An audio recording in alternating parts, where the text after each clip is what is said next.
Carl Jung, revelou que os empatas podem encontrar seu verdadeiro eu, seguindo um mapa psicológico que a maioria das pessoas jamais descobre. Não por meio da meditação, nem da terapia, nem mesmo após anos de busca espiritual. Jung descobriu que os empatas possuem uma vantagem psicológica única para a individuação, mas somente se compreenderem o padrão sombrio que os mantém perdidos no mundo emocional dos outros. Imagine este momento. Você está sentado sozinho, depois de absorver emoções pesadas de alguém o dia inteiro. A ansiedade de um amigo, a frustração de um colega de trabalho, a tensão não dita da sua família. Você se sente exausto, confuso sobre o que realmente lhe pertence. Consegue perceber o mundo interior dos outros com uma clareza impressionante. Mas quando tenta se conectar com seu próprio eu autêntico, só encontra vazio. Jung passou décadas estudando o que chamou de individuação, o processo de se tornar quem você realmente é, por baixo de todas as máscaras e projeções. Mas ele descobriu que os empatas enfrentam um desafio único. Seu maior dom se torna o maior obstáculo para a autodescoberta. E uma vez que você compreenda o mapa de Jung, nunca mais se perderá nas emoções dos outros. Isso não é mais um atalho espiritual, nem uma forma de positividade tóxica. É um mapa psicológico que revela as verdades mais profundas sobre a consciência empática. E ao final dessa jornada, você não apenas reconquistará seu eu autêntico, como também entenderá como usar sua sensibilidade como um superpoder em vez de um fardo. Mas aqui está o que torna a descoberta de Jung tão perturbadora para os empatas. Sua habilidade de sentir as emoções dos outros não é apenas um dom. Ela tem programado você, de forma inconsciente, a abandonar seu verdadeiro eu. Jung escreveu: até que você torne o inconsciente consciente, ele dirigirá sua vida e você o chamará de destino. Sua natureza empática cria o que chamo de fusão emocional, um estado psicológico em que seus limites se tornam tão permeáveis que você literalmente perde a noção de onde termina e o outro começa. Você não tem absorvido apenas emoções, mas fragmentos inteiros de identidade de cada pessoa com quem se depara. Jung entendeu que os empatas enfrentam uma versão única do que ele chamou de problema da persona. Enquanto a maioria das pessoas usa máscaras para esconder seus verdadeiros eus dos outros, você tem usado máscaras para esconder seu verdadeiro eu de si mesmo. Cada vez que você prioriza as necessidades emocionais de outra pessoa em vez da sua própria voz interior, fortalece a persona falsa e enfraquece sua conexão com aquilo que Jung chamava de self. A verdadeira tragédia não é sentir demais. É ter sido ensinado a acreditar que sentir tudo o torna mais espiritual, mais evoluído, mais compassivo. Mas Jung descobriu algo que destrói essa ilusão. A verdadeira compaixão só pode fluir de um eu integrado e não de um empata fragmentado e perdido no caos emocional dos outros. A primeira percepção de Jung sobre a individuação empática gira em torno do que chamo de sombra empática. As partes de você que foram rejeitadas porque não se encaixam na identidade do curador sensível. Jung escreveu: ninguém se torna iluminado ao imaginar figuras de luz, mas sim ao tornar a escuridão consciente. Aqui está o padrão sombrio que a maioria dos empatas se recusa a enfrentar. Sua necessidade de ser necessário. No fundo do seu inconsciente, habita uma parte que secretamente gosta de ser o salvador emocional, aquele a quem todos recorrem em momentos de crise. Esse aspecto da sombra manipula por meio do martírio, controla por meio do cuidado excessivo e mantém uma sensação de superioridade através do sofrimento.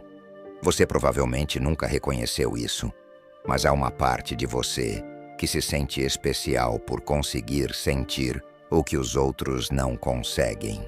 Uma parte que obtém suprimento narcísico por ser o escolhido que absorve a dor de todos. Jung chamaria isso de complexo do curador ferido, quando sua identidade se torna tão ligada a curar os outros que você, inconscientemente, cria situações em que as pessoas precisam do seu resgate emocional. Mas aqui é onde a questão se aprofunda ainda mais. Sua sombra empática também contém sua raiva, anos de fúria reprimida por ter seus limites violados, suas necessidades ignoradas, seu eu autêntico enterrado sob as demandas emocionais dos outros. Você foi ensinado a acreditar que a raiva não é espiritual. Então, empurrou-a para o inconsciente, onde ela fermenta e se manifesta como agressividade passiva, consciência de vítima e o que Jung chamava de possessão emocional. Jung observou que o homem saudável não tortura os outros. Geralmente são os torturados que se tornam torturadores. Sua sombra contém o potencial de usar seus dons empáticos como armas, manipular por meio da culpa, controlar pelo excesso de carga emocional, punir com a retirada da sua presença curadora. O aspecto mais perigoso da sombra empática é a projeção. Você inconscientemente lança sua raiva reprimida nos outros, vendo-os como tóxicos ou narcisistas, sem reconhecer que esses mesmos padrões também atuam dentro de você. Você se torna o que Jung chamava de caçador da sombra. Alguém obcecado em identificar a escuridão nos outros, mas cego para a sua própria. Se alguma vez você já sentiu secretamente prazer em ser o único que realmente entendia a dor de alguém, comente. Eu fui o curador escolhido. Esse reconhecimento da sombra não se trata de vergonha, mas de integração. Jung ensinava que a sombra, quando se torna consciente, passa a ser fonte de poder autêntico em vez de manipulação inconsciente. A segunda percepção de Jung revela como os empatas ficam presos no que chamo de persona sensível, uma identidade falsa construída em torno da ideia de estar emocionalmente disponível para todos, exceto para si mesmo. Jung escreveu: "O privilégio de uma vida inteira é tornar-se quem você realmente é." Sua persona como curador empático parece nobre, mas na verdade é um mecanismo de defesa sofisticado. Você aprendeu que ser sensível e altruísta lhe garante amor, aprovação e um senso de propósito. Mas essa persona exige que você monitore e gerencie constantemente os estados emocionais dos outros, enquanto negligencia os seus próprios.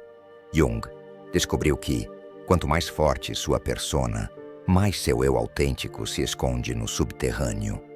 Você começa a viver o que chamo de performance empática, escanear constantemente o ambiente em busca de perturbações emocionais, ajustar automaticamente sua energia para acalmar os outros, absorver tensões de forma reflexiva, muitas vezes sem nem perceber. A terrível ironia é que sua persona empática, na verdade, o desconecta da verdadeira empatia. A verdadeira empatia requer limites claros, saber onde você termina e onde o outro começa. Mas sua persona cria o que Jung chamou de fusão emocional, na qual você se perde nos estados psicológicos dos outros. Aqui está como a armadilha funciona. Cada vez que você consegue acalmar a ansiedade de alguém ou absorver sua raiva, recebe uma dose de validação que reforça a persona. Você começa a acreditar que seu valor depende da sua habilidade de regular emocionalmente os outros. Jung chamou isso de euforia do ajudador, uma forma de vício psicológico que mantém você preso em padrões codependentes. Mas a persona exige um sacrifício, sua expressão emocional autêntica. Você aprende a suprimir suas próprias necessidades, minimizar sua própria dor e priorizar os sentimentos de todos acima da sua verdade interior. Jung escreveu: "A base de toda doença mental é a recusa em vivenciar o sofrimento legítimo." Seu sofrimento legítimo inclui o luto por não ser visto como realmente é, a raiva por ter seus limites constantemente violados e o terror de descobrir o que resta quando você deixa de ser o cuidador emocional de todos. A persona protege você dessas verdades dolorosas, mas também o impede de acessar seu poder autêntico. Jung compreendeu que o colapso da persona é inevitável. Chega um momento em que o falso eu já não consegue se sustentar, quando a fusão emocional se torna exaustiva demais, quando a performance parece mais uma prisão do que um propósito. Esse colapso não é patológico, é a tentativa da psique de reconduzi-lo ao seu verdadeiro eu. A questão não é se sua persona empática vai desmoronar, mas se você terá coragem de encontrar seu eu autêntico quando isso acontecer. Você provavelmente já suspeitava que o mapa de Jung para essa individuação empática exige o que chamo de separação consciente.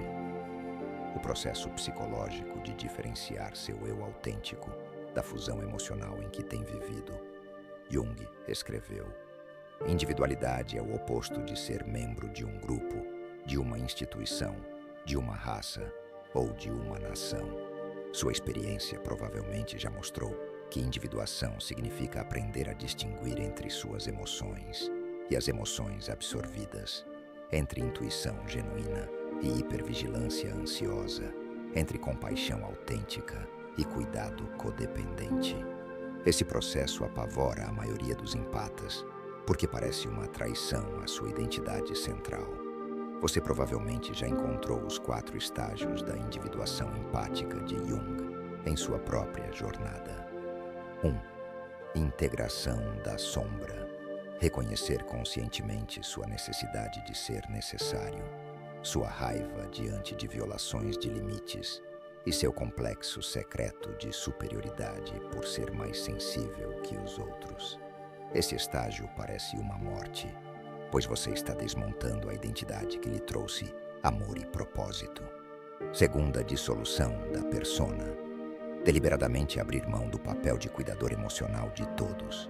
Jung chamou isso de a noite escura da alma para os empatas, pois, sem o drama constante dos problemas alheios, você é forçado a encarar o vazio que vinha evitando. Descobre que não sabe realmente quem é quando não está consertando alguém. Terceira, imaginação ativa. Aprender a dialogar com seu próprio inconsciente, em vez de processar constantemente o material psicológico dos outros. Isso significa prestar atenção aos seus sonhos, honrar suas próprias necessidades emocionais e desenvolver o que chamo de empatia interna. A capacidade de sentir e validar sua própria experiência interior. Quarta, autorrealização. O surgimento do que Jung chamou de função transcendente. É aqui que você desenvolve a capacidade de sentir profundamente sem se perder, de ajudar os outros sem abandonar suas próprias necessidades, de ser sensível sem ser excessivamente permeável. Você provavelmente já intuiu o alerta de Jung de que a individuação não é um processo linear. Ele escreveu: os maiores e mais importantes problemas da vida são todos fundamentalmente insolúveis. Eles nunca podem ser resolvidos, apenas superados. Você não resolve seus desafios empáticos. Em vez disso, desenvolve um recipiente maior, capaz de conter tanto sua sensibilidade quanto sua soberania.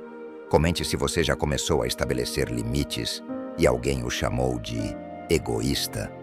Eu escolhi a mim mesmo pela primeira vez. Sua sabedoria reconhece que a individuação empática exige o que Jung chamava de manter a tensão dos opostos.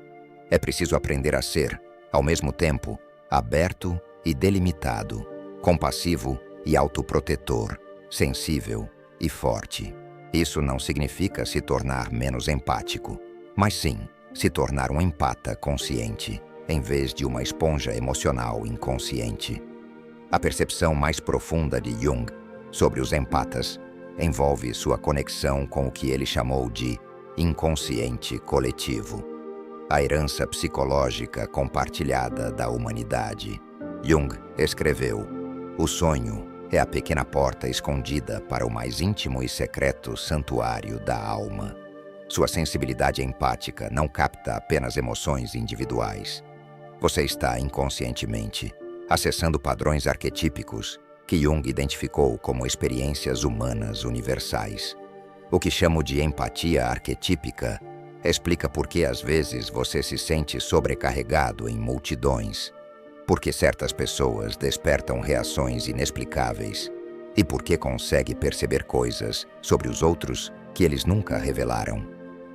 Jung descobriu que os empatas canalizam inconscientemente o que ele chamava de energias arquetípicas, padrões universais como o da mãe, do guerreiro, da vítima, do salvador. Quando alguém ativa o arquétipo da vítima perto de você, seu inconsciente responde automaticamente, ativando o arquétipo do salvador. Você pensa que está sendo compassivo, mas na verdade está sendo possuído por um padrão inconsciente. Essa posse arquetípica explica por que suas respostas empáticas frequentemente parecem compulsivas em vez de conscientes. Você não escolhe absorver a ansiedade de alguém. Você está ressoando inconscientemente com a ansiedade coletiva que aquela pessoa carrega. Jung chamou isso de participação mística, um estado psicológico em que você perde a consciência individual e se funde nos padrões coletivos. Mas aqui está a descoberta revolucionária de Jung. Sua sensibilidade empática pode se tornar uma porta para a individuação em vez de um obstáculo a ela. Quando você aprende a trabalhar conscientemente com as energias arquetípicas, em vez de ser possuído por elas, desenvolve o que chamo de empatia sagrada, a habilidade de ajudar os outros sem se perder de si mesmo. Jung ensinava que os sonhos são o principal meio pelo qual o inconsciente coletivo se comunica com a consciência individual. Para os empatas, os sonhos frequentemente contêm orientações sobre como manter o eu autêntico enquanto honram sua natureza sensível. Preste atenção aos sonhos em que você estabelece limites, diz não ou se protege. Essas são mensagens da sua psique em processo de individuação. O inconsciente coletivo também se manifesta através do que Jung chamava de sincronicidades, coincidências significativas que o guiam em direção à individuação. Quando você começa a estabelecer limites, pode notar que pessoas mais saudáveis aparecem em sua vida. Quando começa a honrar suas próprias necessidades, pode encontrar oportunidades que apoiam sua autoexpressão autêntica. Jung escreveu: a tarefa do homem é tornar-se consciente dos conteúdos que pressionam para subir do inconsciente. Para os empatas, isso significa tomar consciência de quais padrões arquetípicos você tem carregado inconscientemente para os outros.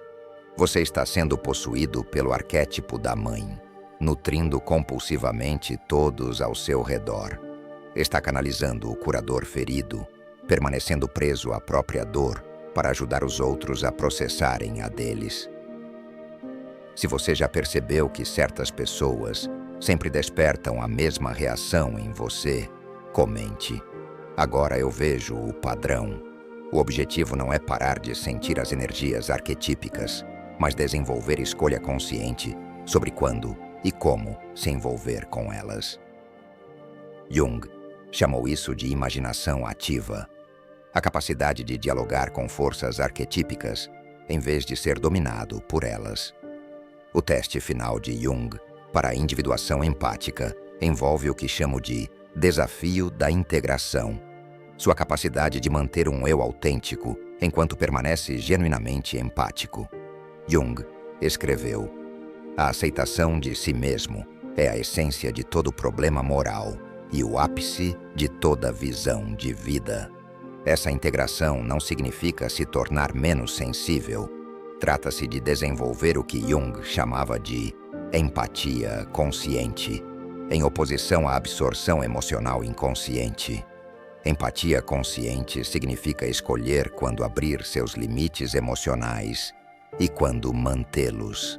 Sentir a dor dos outros sem tomá-la como sua. Oferecer apoio sem sacrificar o próprio bem-estar. O teste da integração ocorre em 3 fases. 1. Consciência de limites. Aprender a distinguir, em tempo real, entre suas emoções e as emoções absorvidas. Isso requer desenvolver o que chamo de soberania emocional. A capacidade de dizer, esse sentimento pertence a outra pessoa, e devolvê-lo conscientemente, sem culpa ou drama. Segunda resposta autêntica. Aprender a responder a partir do seu eu verdadeiro, e não da programação empática, em vez de tentar consertar automaticamente os estados emocionais dos outros. Você desenvolve a coragem de deixá-los viver suas próprias experiências. Jung chamou isso de desapego amoroso. Importar-se com alguém sem ser responsável pela cura dele. Terceiro serviço sagrado. Aprender a servir aos outros a partir da inteireza e não da ferida. Jung escreveu: a criação de algo novo não é obra do intelecto, mas do instinto de jogo, atuando a partir de uma necessidade interior. Quando você serve a partir do eu autêntico e não da compulsão empática, seus dons tornam-se verdadeiramente transformadores. Os empatas integrados desenvolvem o que chamo de presença testemunha. A capacidade de sustentar o espaço das experiências dos outros sem absorvê-las. Oferecer sabedoria sem apego a resultados. Amar sem se perder no material psicológico alheio. Essa é a diferença entre ser uma esponja emocional e ser um farol. Jung entendia que o verdadeiro serviço empático exige autopossessão. Você não pode dar o que não tem, nem sustentar espaço para os outros, se não o sustenta para si mesmo. O processo de integração ensina que autocuidado não é egoísmo. É a base da empatia autêntica. O teste supremo da integração é se você consegue manter o centro enquanto outros estão em caos emocional. Se pode oferecer apoio genuíno sem abandonar suas próprias necessidades. Se consegue estar plenamente presente sem desaparecer na experiência dos outros. Comente se você já aprendeu a sentir a dor alheia sem tomá-la como sua. Eu testemunho, mas não absorvo. O mapa de individuação de Jung se torna prático por meio do que chamo de alquimia empática, a transformação consciente da sensibilidade de um fardo em um superpoder.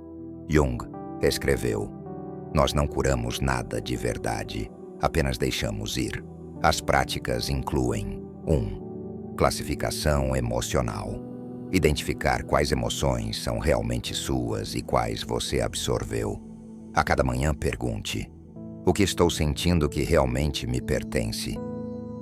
Você se surpreenderá ao perceber quanto do seu estado emocional diário pertence aos outros. Segundo, rituais de limite. Práticas físicas e energéticas para manter a soberania emocional. Isso pode incluir visualizações de proteção ou movimentos corporais que descarreguem emoções absorvidas. Pequenos rituais conscientes entre interações, como lavar as mãos imaginando liberar as emoções dos outros, ajudam a reconectar-se com seu centro. Terceira expressão autêntica: honrar suas próprias necessidades emocionais em vez de sempre priorizar as dos outros. Dizer não, sem explicações elaboradas. Limitar sua exposição a pessoas que drenam sua energia, sem culpa. Jung chamou isso de egoísmo ético. Cuidar de si mesmo, não por egoísmo, mas porque seu bem-estar serve ao bem maior. Quarto, trabalho com a sombra. Confrontar conscientemente as partes de si mesmo que rejeitou. Sua necessidade de ser necessário, sua raiva por limites violados, sua sensação de superioridade por ser mais sensível. O trabalho com a sombra de Jung revela o que chamo de empata sombrio, as formas inconscientes em que sua sensibilidade pode se tornar destrutiva quando não integrada. Sua absorção emocional pode virar uma forma de vampirismo psicológico, fazendo você se viciar em drama emocional para sentir propósito e vitalidade. Você pode até criar ou atrair crises emocionais inconscientemente, porque sem elas, se sente vazio e sem direção. O empata sombrio também pode usar a sensibilidade como arma, manipular pelo excesso de emoção, controlar pela vitimização, punir, retirando sua presença curadora. O aspecto mais sombrio é a projeção, lançar seu próprio egoísmo reprimido sobre os outros, enxergando neles narcisismo, sem perceber sua própria necessidade de ser o curador escolhido. A cura começa ao reconhecer que seus dons empáticos podem ser destrutivos quando inconscientes. A sombra, uma vez integrada, revela poder autêntico, limites saudáveis, egoísmo apropriado e a capacidade de dizer não sem culpa. A percepção final de Jung sobre a individuação empática envolve o que chamo de espelho empático. A compreensão de que cada pessoa que você tenta curar está refletindo um aspecto da sua própria psique. O efeito espelho explica por que você é atraído a curar certos tipos de pessoas. O ferido que desperta sua necessidade de resgate pode estar refletindo sua própria ferida não curada. O raivoso que ativa seu pacificador pode estar carregando a raiva que você reprimiu. O narcisista que esgota sua empatia pode estar mostrando sua própria necessidade não reconhecida de atenção. Assim, os relacionamentos empáticos frequentemente se tornam codependentes. Você precisa que o outro carregue seus conteúdos reprimidos, e ele precisa que você absorva seu transbordamento emocional. Mas uma vez que você reconhece o efeito espelho, cada relacionamento se transforma em oportunidade de individuação. Você para de tentar consertar os outros e começa a perguntar: que aspecto de mim mesmo essa pessoa está refletindo? Isso converte a empatia de absorção inconsciente em reflexão consciente. O empata consciente que emerge desse processo é o que chamo de sensível consciente. Alguém que integrou seus dons empáticos ao seu eu autêntico. Jung escreveu: a diferença entre uma vida boa e uma vida ruim é quão bem você atravessa o fogo. O empata consciente não se perde mais nos estados emocionais dos outros. Desenvolve soberania psicológica, a capacidade de sentir profundamente sem ser dominado, de cuidar sem ser consumido, de ajudar sem se esgotar. Isso não significa ser menos sensível, mas ser conscientemente sensível. Você aprende a servir a partir da inteireza, não da ferida. Desenvolve discernimento sagrado, distinguir entre intuição genuína e ansiedade projetada, entre empatia saudável e absorção codependente. Torna-se uma ponte entre mundos, capaz de navegar entre a sensibilidade espiritual e a maturidade psicológica, entre a autenticidade individual e o serviço coletivo. Jung entendia que os empatas conscientes tornam-se líderes naturais, não pelo domínio, mas pela integração. A meta final da individuação empática não é parar de ser sensível, mas se tornar conscientemente empático. Jung escreveu: não sou o que me aconteceu, sou o que escolho me tornar. Seu processo exige morte e renascimento psicológicos. Deixar morrer o curador ferido para dar lugar ao eu empático autêntico, que serve a partir da força e não da carência. Seu dom torna-se então uma oferta ao mundo a partir da inteireza, e não mais um fardo carregado em silêncio. Comente: eu escolho a empatia consciente. Se você está pronto para transformar sua sensibilidade em um superpoder.